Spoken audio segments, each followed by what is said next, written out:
CCP officials embezzling massive sums and fleeing the country is nothing new. But recently, a case involving a seemingly minor figure, a post-90s assistant judge, has cracked open a corner of the corruption chain inside China's judicial system and stirred up a storm.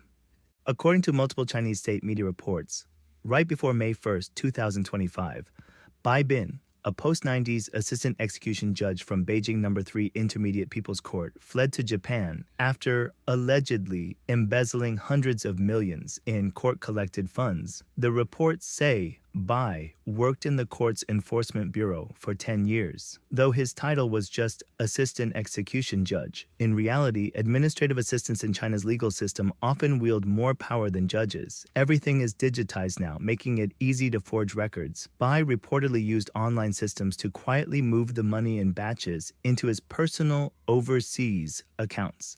He had already obtained Greek citizenship before fleeing. Let's check out the CCP's favorite buzzwords and get a peek into how their propaganda brain is wired. Embezzlement. You took our money. That's why we're poor and miserable. Changing nationality. You don't love the country anymore. If you're patriotic, you shouldn't even step across a national border. Japan equals our eternal enemy. Even if you binge anime and drama all day, you're still supposed to put on a mask of hatred and patriotism. Not hating Japan means you're a traitor, a sellout, and a disgrace to the nation. Foreign forces. You're a traitor. Anyone who exposes the CCP, even if they can't say yes or no in English and don't even have a passport, is considered a puppet of hostile foreign forces. With just a few trigger words, Bai Bin hit every single nerve point of the Chinese public. It was like doing tap dance in a minefield. While Chinese netizens cursed him and wished they could swim to Japan to bring him to justice, the story took a sharp turn. In June, a user on X called Operation Conscience X claimed to be Bai Bin and posted his courtwork ID along with a signed public statement. In it, he denied all accusations and revealed explosive insider details that hit the CCP right in the face. He wrote, "I never fled with any money. I was forced to carry out a complex financial operation involving court enforcement funds arranged by my superiors. The 70 million yuan, $9.7 million in question came from a defendant in a corruption case under the Central Commission for Discipline Inspection, CCDI, China's top anti-corruption watchdog. The defendant's family turned in the money, hoping to reduce their sentence. That money was supposed to go to the national treasury, but mid-level officials in the court working with external contacts in the CCDI system decided to use a different case file number, one from a fraud case involving investors. They rerouted the money through the enforcement system as if it were restitution to fraud victims. In plain English, rob Peter to pay Paul. Bai said he was following orders and raised concerns many times, only to be told, don't ask questions. Higher-ups are covering this, just handle the paperwork. Someone even told him, this is your chance. Cooperate and the organization will take care of you. He followed through under heavy pressure, but he wasn't completely submissive. He kept records, screenshots, meeting notes, account details, and document IDs. He even saved transfer records that showed money going from his account to the intended recipients. He wrote, "I couldn't stop it, but I documented it. This wasn't blackmail. It was my last line of defense." 2 months after the operation, he sensed trouble. Internal meetings ramped up, people were being questioned, and whispers spread that the scapegoats would be low-level staff like him. In March 2025, Bai traveled to Japan for a week-long vacation. Upon returning, he handed in his passport as required. CCP knowledge drop. In China, most government workers, state-owned enterprise employees, and even many public school teachers must turn in their passports. They're not allowed to hold them privately or leave the country without permission. In April, his boss casually summoned him and hinted, "If there's anything we should know, now's the time to speak up. I'll help cover for you." Translation: they were baiting him to confess while secretly recording. A week later, during another meeting, his boss briefly showed him an envelope labeled Bai Bin about to defect. That evening, he found the same envelope containing his passport in his bag. He began planning his escape. On April 19th, he bought a ticket using his own Chinese passport and left the country unimpeded. He said he had no cash, gold, or crypto, just the help of friends. "If I had billions stashed away, why would I be relying on friends just to get by? If I could smuggle 300 million yuan out of China, I wouldn't have spent 11 years working in the court without a single promotion." He didn't join any political movement or organization, but reached out to people willing to help him share the truth. Journalists, NGO members, pro-democracy activists. No one pressured him to pick a political side. However, he also revealed disturbing news. Someone had offered money to silence him.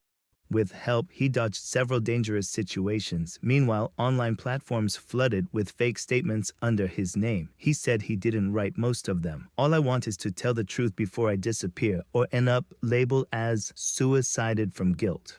He's vowed to keep releasing evidence and documents about what really happened. In one photo, Bai hinted that the so-called fraud case was linked to CITIC Bank, Beijing branch, Li TV Holdings, and its founder, Jia Yuiting, a money laundering shell tech company. Also involved were Beijing Fortune Times Real Estate Company and Beijing Century Management Company. The case included 791 frozen properties. Just 5 of those properties had a combined court auction estimate of 2.92 billion yuan, $400+ million.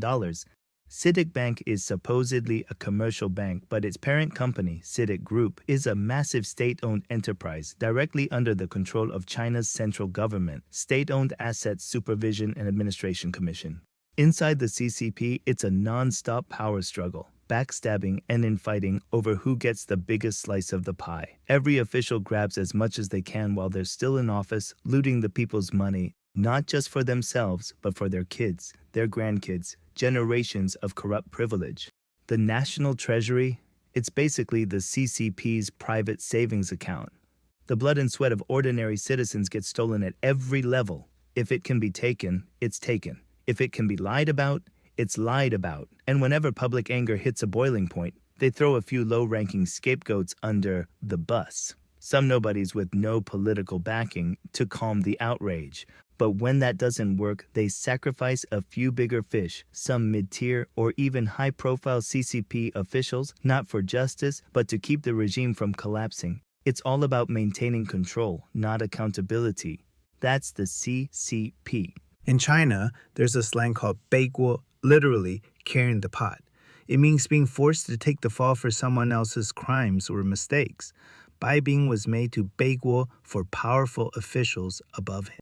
Bai Bin is both lucky and unlucky. Compared to Luo Shuaiyu, who exposed hospitals harvesting and trafficking organs and was silenced by the CCP, Bai Bin is still alive and has escaped the grip of the Chinese Communist Party, giving him at least a sliver of hope. But don't count on the CCP or anyone inside it to clear your name or prove your innocence. Look at Li Yixue. She was sexually assaulted by auxiliary police, then locked up in a psychiatric hospital and brutally tortured. The real bosses aren't some individuals in CCP media stories, they are the CCP itself. What makes Bai Bin's case different from Li Yixue's is that he isn't completely innocent. No matter the pressure or how powerless you feel, that's never an excuse for a crime. If you did it, and every action has consequences. Looking back through history, anyone who boards the CCP's thieving ship never ends well. They use you up, then silence you. This is a key part of the CCP's crime assembly line. Don't fool yourself into thinking you're the exception. Even the top CCP big shots aren't special. So what chance does a small fish like you have? At the same time, a warning to those who participate in religious persecution, human rights abuses, economic oppression, or brutal violence against their own people. And to the CCP's overseas propaganda agents who keep doing dirty work abroad. The CCP is not your safe harbor. Its promises are nothing but toxic poison meant to numb your humanity. This sinking ship called the CCP is about to be smashed to pieces in the storm, but the crimes you've committed won't sink with it. Judgment will come. The only way to survive is to expose the evil, quit the CCP, and make amends for your sins.